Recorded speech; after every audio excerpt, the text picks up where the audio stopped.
इस एक लिंक पे क्लिक करके पिछले एक साल में लगभग 5 लाख इंडियंस ने अपना 1000 करोड़ से ज्यादा पैसा गवा दिया। सबसे बड़ा स्कैम, पूरे देश को स्कैम में टारगेट करने के प्लान पर काम कर रहे हैं ये अपराधी, आम स्कैमर नहीं है। आखिर उस लिंक में ऐसा क्या था जिसने लोगों की सालों की मेहनत की कमाई रातों रात गायब कर दी? कहां से भेजा गया था वो लिंक और किसने भेजा था? कैसे वो लिंक देखते ही देखते इतने लोगों तक पहुंच गया, वो भी बिना किसी को शक हुए? ये पूरा सिस्टम शुरुआत में लोगों में पैसे बांटता है, फिर धीरे धीरे रोज इस तरीके से पैसे बनाना लोगों की एक आदत बन जाती है और फिर एक दिन अचानक उनकी हर विड्रॉल को एक बटन दबाकर बंद कर दिया जाता है। पर यह बटन दबाता कौन है और ये पूरा सिस्टम काम कैसे करता है? अब पहला सवाल ये है कि ये स्कैम शुरू कैसे होता है, कैसे लोग आंख बंद करके इन पर ट्रस्ट कर लेते हैं और सबसे इंपॉर्टेंट, पहली बार पैसा मिलते ही गेम कैसे बदल जाता है। राहुल दिल्ली का रहने वाला 23 साल का लड़का जो एक स्टूडेंट था और पार्ट टाइम में डिलीवरी बॉय का काम करता है। रोज के खर्चे निकालना उसके लिए थोड़ा मुश्किल हो रहा था, इसलिए वो कुछ एक्स्ट्रा कमाने की सोचता है। एक दिन YouTube चलाते वक्त उसे एक वीडियो मिलती है।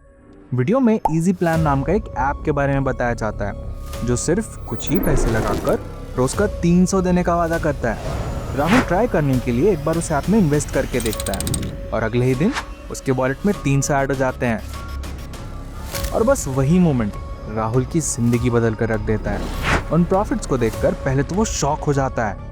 एक बार भरोसा होने के बाद वो अपनी बची अब तक की सारी सेविंग्स उस ऐप में लगा देता है और उस ऐप में अपना लेवल बढ़ाने के लिए वो अपने दोस्तों को भी इसी ऐप में ले आता है। कुछ ही हफ्तों में जब पैसे विड्रॉ करने की बारी आती है, उस ऐप पर बना हुआ उसका अकाउंट अचानक ब्लॉक हो जाता है। राहुल ये सब देखकर घबरा जाता है। उसके बहुत कोशिश करने के बाद भी उस ऐप पर उसका अकाउंट अनलॉक नहीं होता। घबराया हुआ राहुल पुलिस स्टेशन भागता है और ये सारी इन्फॉर्मेशन पुलिस के साथ शेयर करता है। पर कुछ ही दिनों बाद दिल्ली पुलिस इस केस के सिलसिले में उसे ही गिरफ्तार कर लेती है। पुलिस उसे बताती है कि जिन दोस्तों को उसने ऐप में ऐड कराया था उनका भी अकाउंट ब्लॉक हो चुका है और उसके दोस्तों ने उसके खिलाफ फ्रॉड करने की शिकायत दर्ज कराई है। दिल्ली पुलिस को पता चलता है कि राहुल जैसे और 5 लाख लोगों का पिछले 2 महीने में लगभग 150 करोड़ रुपए इस ऐप पर डूब चुका था। इन्वेस्टिगेशन में आगे पता चलता है ये ऐप चाइना के सर्वर्स पर होस्टेड था। 110 से भी ज़्यादा बैंक अकाउंट्स यूज करके मनी लॉन्ड्रिंग की जा रही थी। सबसे बड़ा शॉक उन्हें तब लगता है जब उन्हें ये पता चलता है कि इजी प्लान की तरह ही एक power bank app Google play app store पर तीसरे और चौथे नंबर पर ट्रेंड कर रही थी। अब दिल्ली पुलिस के सामने सबसे बड़ा सवाल ये था कि इजी प्लान और उसके जैसे ऐप का सिस्टम आखिर काम कैसे करता था। राहुल और उसकी तरह लोगों को इस पर कैसे भरोसा दिलाया जाता था और कैसे उनकी सारी मेहनत की कमाई छीन ली जाती थी। कुछ हफ्तों की इन्वेस्टिगेशन के बाद दिल्ली पुलिस को पता चलता है कि इजी प्लान का पूरा सिस्टम 2 सिंपल चीज़ों पर चलता था। पहले लोगों का ट्रस्ट जीतना और फिर अपने ट्रैप में फंसाना। ऐप को खोलते ही सबसे पहली स्क्रीन पर जो लोग देखते थे वो था एक क्लीन डैशबोर्ड, जिसमें उन्हें उनके प्रॉफिट्स या पैसे उन्हें बढ़ते हुए दिखते थे। ये प्रॉफिट्स रियल नहीं होते थे, ये सिर्फ स्क्रीन पर दिखने वाले नंबर्स होते थे जिन्हें बस प्रोग्राम किया गया था बढ़ने के लिए। पर इस ट्रस्ट और ट्रैप का सबसे मेन और इम्पॉर्टेंट स्टेप होता था शुरुआत के विड्रॉल्स देना। हर नए यूज़र को पहले कुछ छोटे पे आउट्स बिना किसी दिक्कत के मिल जाते थे और ये ज़रूरी था क्योंकि अकाउंट में पहला पैसा आते ही दिमाग सवाल पूछना बंद कर देता था और इस सिस्टम पर उन यूज़र्स का भरोसा शुरू हो जाता था। लोग जब एक बार अपने अकाउंट में पैसे आते देखते थे तो वो उसे स्कैम नहीं, पैसा डबल करने की एक शानदार स्कीम समझते थे। लेकिन ये पे आउट्स आखिर दिए कहाँ से जा रहे थे? क्या ये वाकई में उन लोगों की इन्वेस्टमेंट का रिटर्न था या फिर पर्दे के पीछे खेल कुछ और ही चल रहा था? सवाल सिंपल था, इन स्कैमर्स के पास पब्लिक को लालच देने के लिए इतना पैसा आ कहाँ से रहा था? असल में ये पूरा खेल MLM मल्टी लेवल मार्केटिंग के पुराने मॉडल पर चल रहा था, जिसे हम आम भाषा में चेन सिस्टम कहते हैं। फर्क बस इतना था कि असली MLM कंपनीज में जब आप पैसा लगाते हैं तो बदले में साबुन तेल या कोई सामान मिलता है। लेकिन इजी प्लान में प्रोडक्ट के नाम पर कुछ भी नहीं था तो बस एक बड़ा जीरो। आपसे टास्क के नाम पर पैसा लिया गया और वही पैसा घुमाकर किसी और को प्रॉफिट के नाम पर दे दिया गया। मतलब आपका पैसा आपके नए मेंबर्स के पैसे से दे दिया जाता था। प्रोडक्ट जीरो था, सिर्फ पैसा सर्कुलेट हो रहा था। अब समझिए ये लेवल सिस्टम काम कैसे करता था। मान लीजिए आप 2000 इन्वेस्ट करते हैं तो आपका लेवल 1 बन जाता था। हर दिन आपको 100 रुपये प्रॉफिट मिलता था। अगर आप 10,000 इन्वेस्ट करते थे तो आपका लेवल 3 बन जाता था। हर दिन आपको 500 रुपये प्रॉफिट मिलता था। अगर आप 50,000 इन्वेस्ट करते थे तो आपका लेवल 5 बन जाता था। हर दिन 2,000 प्रॉफिट मिलता था। तो सीधा हिसाब था, जितना बड़ा इन्वेस्टमेंट उतना बड़ा लेवल और उतना ही बड़ा लालच। लेकिन ये बस इतना ही नहीं था, इससे भी और खतरनाक था, क्योंकि लेवल इंक्रीज करने के लिए एक और चीज जरूरी थी, रेफरल्स।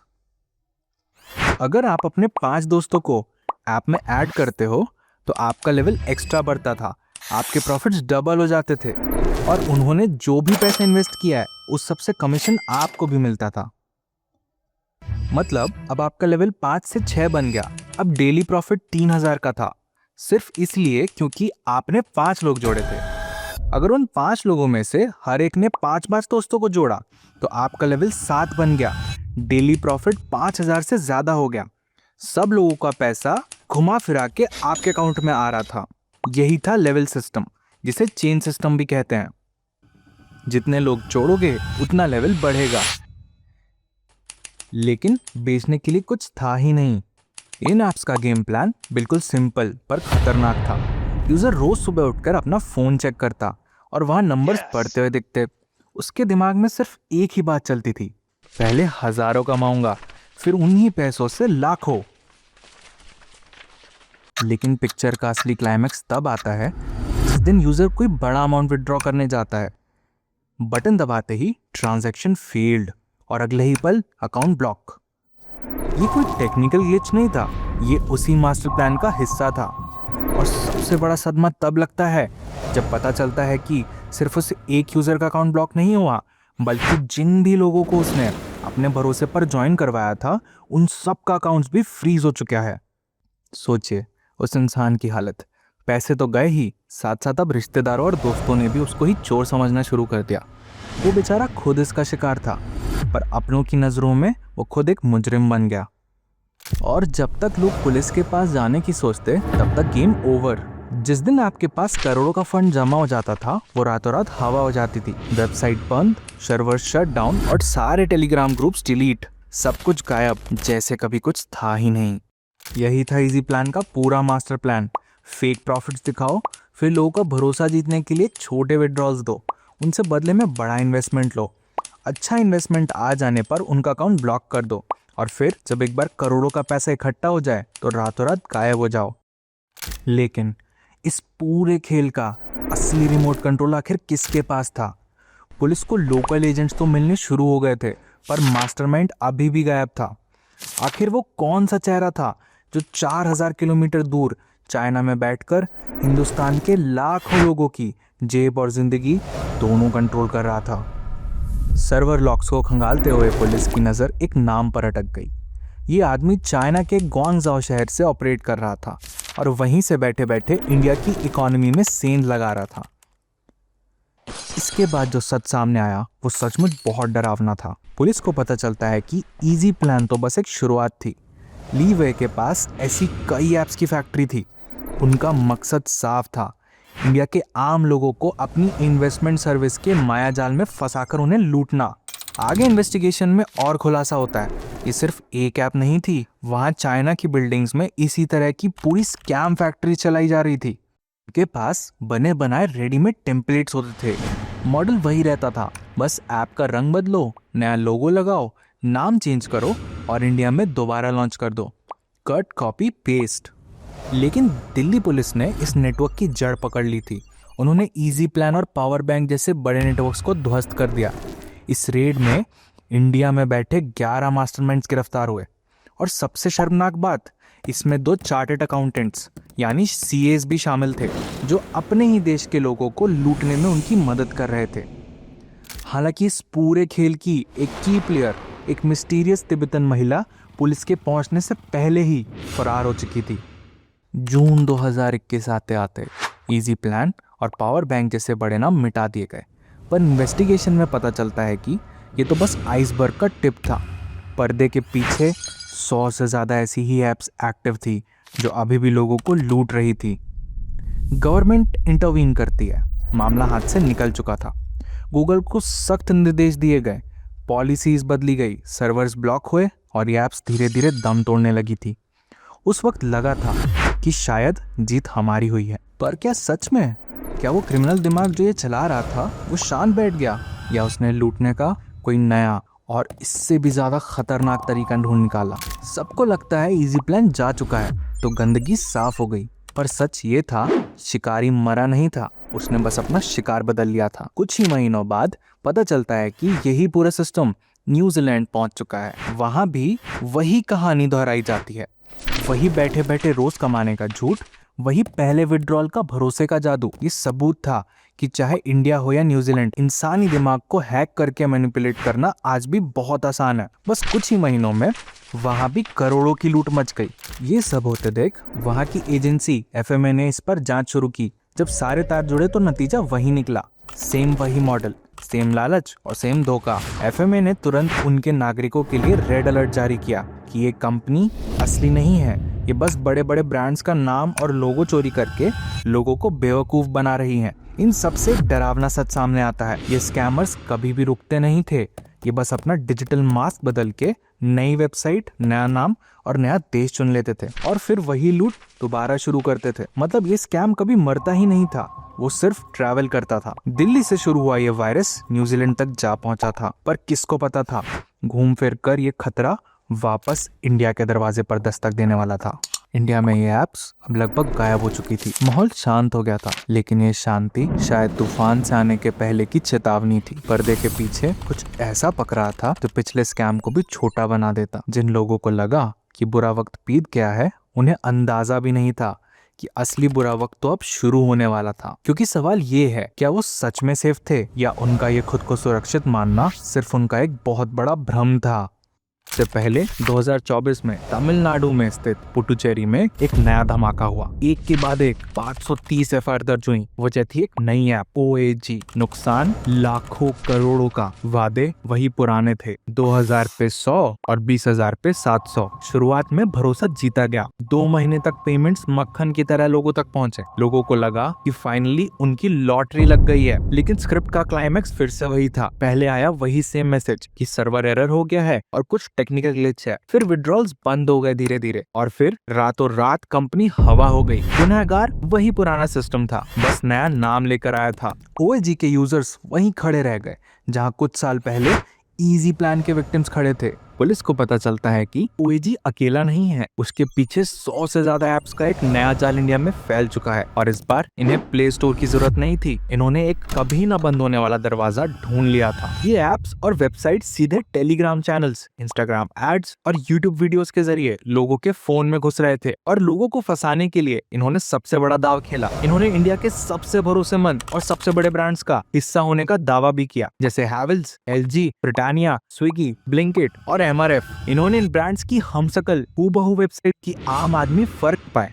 कहानी में असली मोड़ तब आता है जब ये स्कैम मेरे ही घर तक पहुंच जाता है। मेरे एक रिश्तेदार के फोन पर वही सेम लिंक आता है। उन्हें सावधान करने के लिए मैं एक छोटी सी वीडियो बनाता हूं और यूट्यूब पर डाल देता हूं। मैंने सोचा ज्यादा से ज्यादा 100 से 200 लोग देखेंगे और बात खत्म हो जाएगी, लेकिन होता इसका अपोजिट ही है। देखते ही देखते वो वीडियो वायरल हो जाती है। पूरे इंडिया से लगभग 15,000 से ज्यादा लोग उसे देखते हैं। उन वीडियो के व्यूज देख के मुझे एहसास होता है कि ये बीमारी कितनी फैल चुकी है। मैं कमेंट्स पढ़ना शुरू ही करता हूँ। इसमें से 80% लोग वो होते हैं जो इसका शिकार हो चुके होते हैं। 10 से 15% होते हैं जो फिलहाल में पता करना चाहते हैं कि क्या इस प्लेटफॉर्म पर इन्वेस्ट किया जा सकता है या नहीं। लेकिन जो बाकी के 5% होते हैं वो मेरे होश उड़ा देते हैं। ये 5% ऐसे लोग होते हैं जो अभी भी उस स्कैम को डिफेंड कर रहे होते हैं। इन स्कैमर्स का इतना बेखौफ होना सिर्फ इनकी हिम्मत नहीं बल्कि हमारे सिस्टम की कमजोरी दिखाता है। ये साफ सबूत है कि इनके तार सिस्टम में कितनी गहराई तक जुड़े हुए हैं और इसी वजह से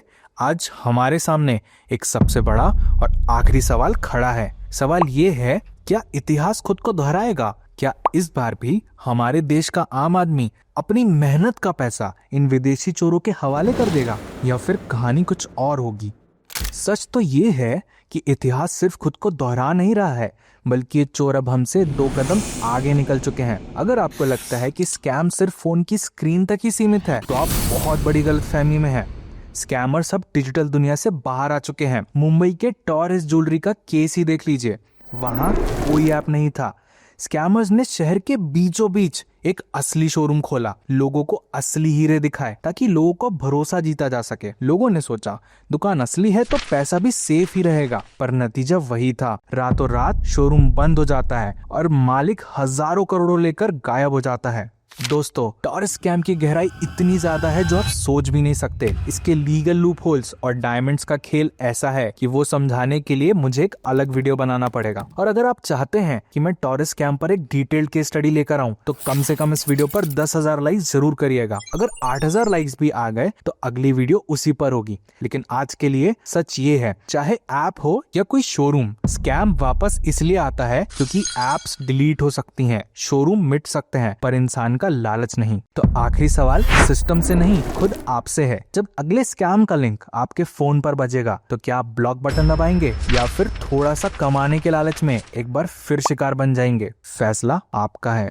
आज का वर्डिक्ट सिर्फ इतना है, इजी पैसा जैसा कुछ भी नहीं होता है। जो आसान लग रहा है वो शायद आपको फंसाने के लिए बना हुआ सबसे बड़ा जाल हो सकता है। और अगर हम अभी भी नहीं जागे तो कल कभी ना कभी ये लिंक हमारे फोन तक भी पहुंच सकता है। अब बात करते हैं सबसे इंपॉर्टेंट चीज की, कैसे आप इन स्कैम से बच सकते हैं। कोई भी ऐप या वेबसाइट जहां रोज का फिक्स पैसा मिलने का वादा हो, उसे तुरंत इग्नोर करिए। दुनिया में कोई भी कंपनी बिना मेहनत के पैसे रोज नहीं देती है, ये स्कैम का पहला सिग्नल होता है।